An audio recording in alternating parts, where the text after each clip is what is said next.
Daniel 1, verses 6 and 7.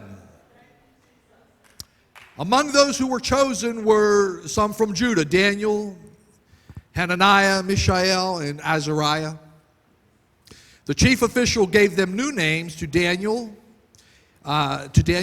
he gave him the name Belteshazzar. To Hananiah, Shadrach, Mishael, Meshach, and Azariah, Abednego. So the first thing the chief official does, he renames the Hebrew boys. Why?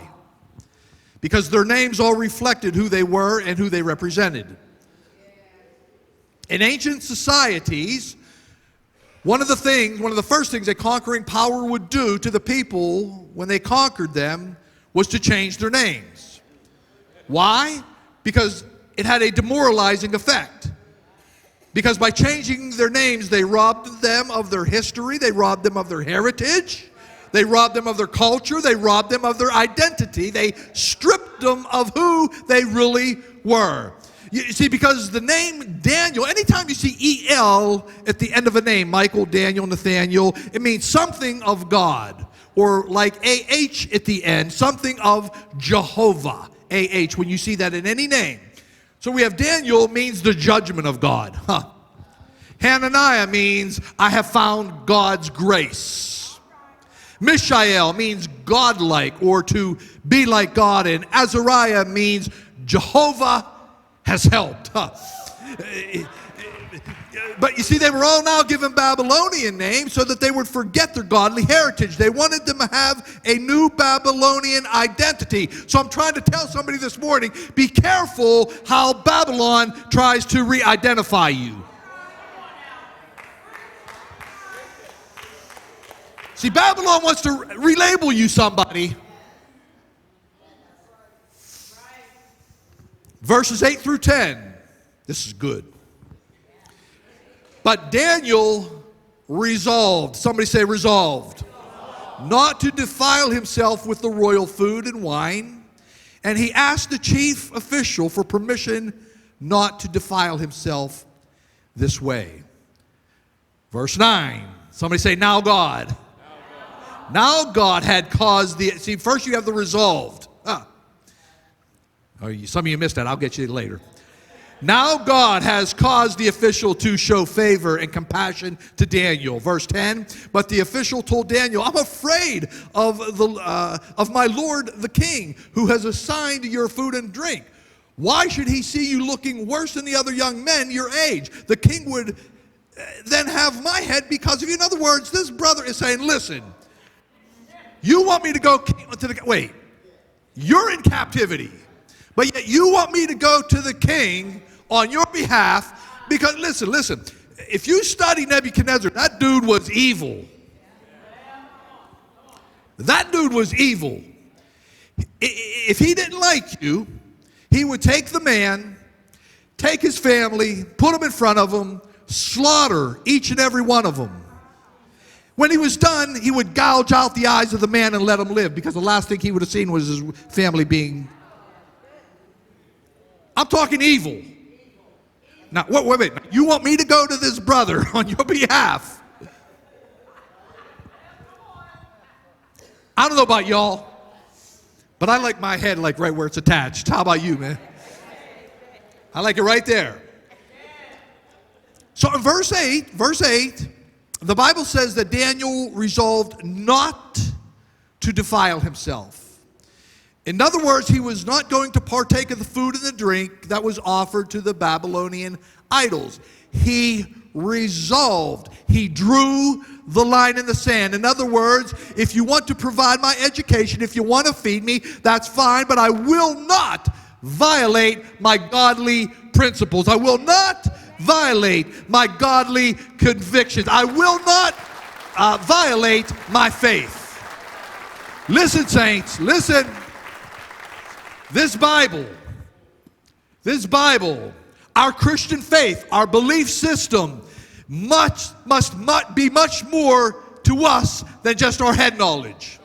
And it has to be set in concrete in our heart and in our soul and in our minds. Because once we make the resolution, once we have it set in stone, once we say that we are not moving from our godly position, verse 8 says, after Daniel resolved, now God. Come on, church. The favor came to Daniel after he had resolved it in his life. You've got to be resolved. You got to be resolved. You see, church, when it comes to making decisions in our lives, we have to first resolve in our minds and our hearts what we are going to do and what we are not going to do. You can't wait until the moment of the decision, because if you wait until the last minute, your carnality will win out every single time. Let me talk to the young folk for just a minute here. You need to resolve in your mind and in your heart where you stand on alcohol. You need to resolve in your heart where you stand on drugs.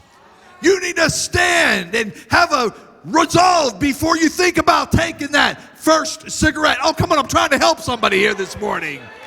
Listen to me, you need to resolve in your heart, I'm talking to the Christians now, where you are concerning sex.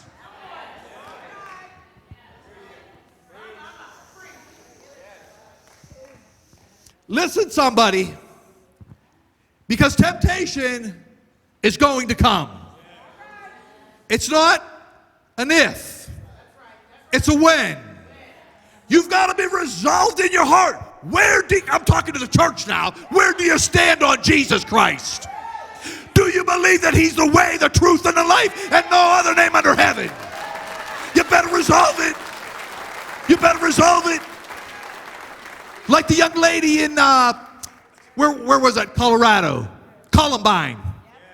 As she stood in the hallway, the gunman came down the hallway. She stood there, looked her eye to eye, pulled up his weapon. Do you believe in Jesus Christ? She said, yes, I do. Bang, and he shot her. Why? Because she had already, it was already resolved.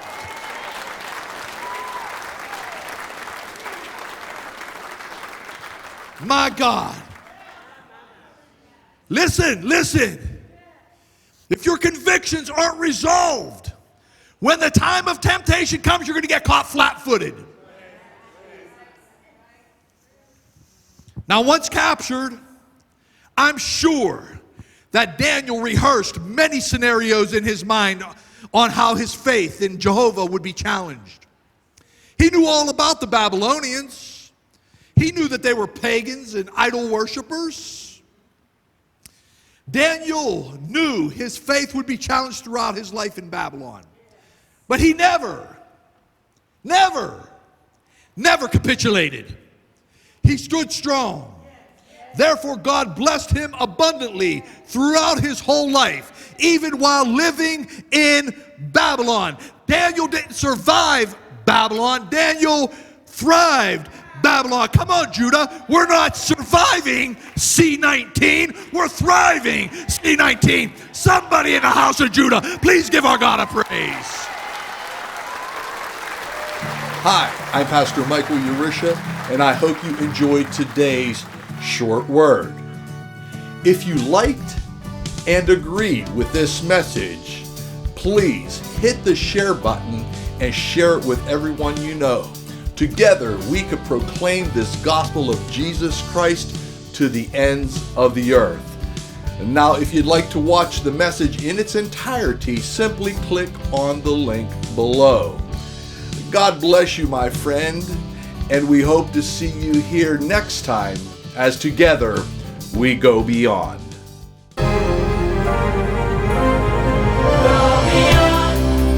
To every nation, to every generation,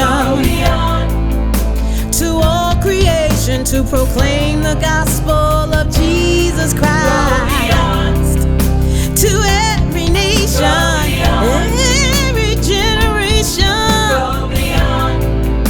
to all creation, to proclaim the gospel of Jesus.